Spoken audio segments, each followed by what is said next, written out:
Last lecture, we continue with our analysis of the broadcast channel. I will give a short survey of what the broadcast channel is and what we have considered until now. So the broadcast channel the general broadcast channel consists of three sources, source 0, source 1, and source 2, which are producing three messages. An encoder receives these messages and sends it over a channel.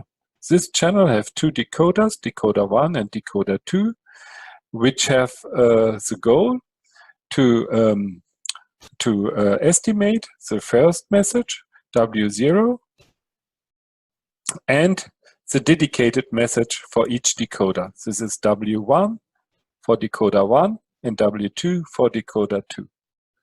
So the encoder sends XN over the channel, and depending on XN, the channel puts out Y1 to the N and Y2 to the N. And the decoder gave their estimate for the common message and the dedicated message. And again, we want to find rate tuples such that the error probability goes to 0 if N goes to infinity, or that means we can make the error probability arbitrarily small. And the closure of the region of achievable R0, R1, R2 is a broadcast channel region. And we denote this capacity region by CBC. So we did some lemma tars or some preliminaries. First, we show that by time sharing, we can put some rate from the common message to the dedicated messages. That means if we have here some positive rate, we can put some part of this positive rate to R1, to the first receiver, and to the second receiver. This is done simply by using the bits for R0 for R1 or for R0 for R2. Then we showed that the capacity region for a broadcast channel only depends on its marginals, on the marginal channel in principle.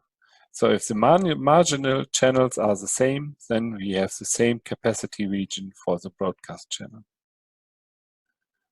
Then we need this binning result that we look at the probability here that the cut over xn and yn, depending on the bins V1 and V2, is non-typical. Then we show that this probability is small if n is large and the bins are big enough. So R1 prime is a bin for the first decoder, and R2 is a bin for the second dedicated message, and that for the first dedicated message for decoder 1, and here for the second dedicated message for decoder 2. Furthermore, we show again some result it's also needed for the proofs, which is following by our results in the first lecture about typical sets, and we applied this in one of the proofs. Then we start to look at special cases first. As I told you, the most general case of the broadcast channel is not solved, but we will first simplify and only look at very special case and look what are the results there. And indeed, there we know the capacity or the capacity region. The first thing we considered is a broadcast channel which have only one common message. That means the encoder just get a message M0 from the source and have to encode it in the broadcast channel, and the goal of decoder 1 and decoder 2 is to estimate this common message. And we saw that the code construction is very similar to the code construction as for Shannon's theorem for the discrete memberless channel. So it's Shannon's famous channel coding theorem. And the result for the capacity is the maximum over all probability distribution, and then we take the minimum between the mutual information between x and y1 and the mutual information between x and y2. We discuss a little bit about the marginal channels and that we cannot reach the capacity normally of one marginal channel, and we have to take the minimum, and that max min is not the same than min max. And we can show that this is also optimal by using Fano inequality and the concavity of the mutual information. In the next step, we look at the broadcast channel if we only have dedicated messages. So we have two sources. Both sources send message to the encoder. He encodes this in such a way that the goal of the decoder 1 is to decode his dedicated message, and the same holds for decoder 2. And we already looked at a coding scheme, and for this coding scheme we again need an auxiliary variable, so we need two u1 and u2, as you can see here, and it was very similar to the Slipjam-Wolf problem. And here you see in the code construction that we use binning somehow, and we use this auxiliary variable, and we do it in the normal way. I already described it 2 times, so therefore I will not go into the details this time. The only thing, the result was that we can achieve all rate pairs R1, R2, such that the mutual information of U1 and Y1 minus alpha times the mutual information of U1 and U2 is equal to R1, and the mutual information of U2 and Y2 minus 1 minus alpha, the mutual information of U1 and U2 is equal to R2. And we can choose, this holds for all alpha between 0 and 1. Oh, it's not the picture here. Last time we saw also the picture, what it means. So then what was new in the last lecture? In the last lecture, the new thing was that we knew a new method that was called superposition coding. And the idea was now, you see, in the first construction, we said R2 equals 0. That means we have one common message and a dedicated message for decoder 1. Then we make a code book for the common message. And based on this code book, we choose somehow the code for the dedicated message. So somehow you can look at this like this, that the center is somehow the common message, and then this is called satellites. So around the common message. So depending on the common message, we choose the satellite which encodes then the dedicated message.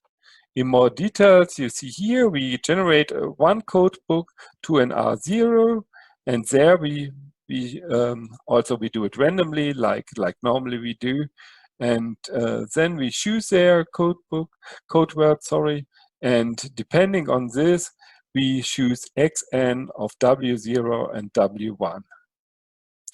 And then the decoder 1 tries to find the pair W0 tilde and W1 tilde, such that UN of W0 tilde, xn of W0 tilde, and W1 tilde, and the received sequence is jointly typical concerning U, X, and Y1, the joint distribution.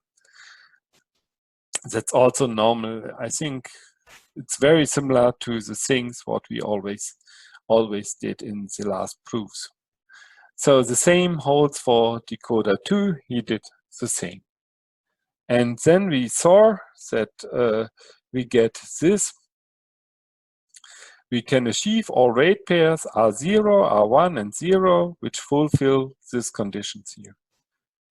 And then we spoke about what is the easiest way to include some rate for R2, so to create some dedicated message for decoder 2 with this method. In this case, we use the lemma which we have in the preliminaries, that we can use some parts of the common message for the dedicated message. And if we use it only for R2, we can replace R0 by R0 plus R2, and we get this resulting region. Then next we look at the degraded broadcast channel. First, in the picture, you see the physical degraded broadcast channel. That is this channel. We go, the encoder sends xn over the first channel, which produces y1 to the n. This y1 to the n goes to decoder 1, and he makes his estimation.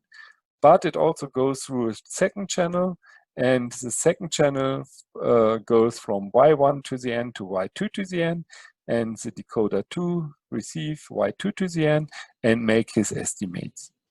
This is called physical degraded.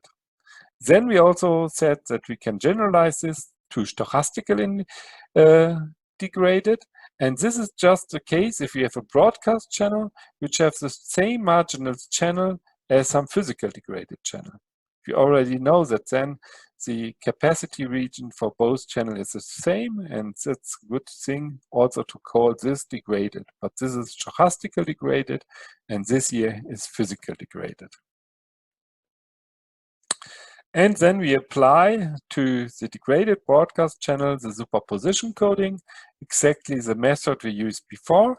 So we can just use it for this case, and then we get this region here. And we can write this capacity region as a union over all PUX of this rate triples. And furthermore, you can choose these auxiliary random variables over an alphabet, which cardinality is bounded by the minimum of the cardinality of x, y1, and y2. So that's what we did in the last lecture. So now we will continue, and you will see one can generalize the superposition coding. We can use superposition coding together with binning and 2 satellites instead of 1 satellite, and then get the best known bound, lower bound for the rate region of the broadcast channel.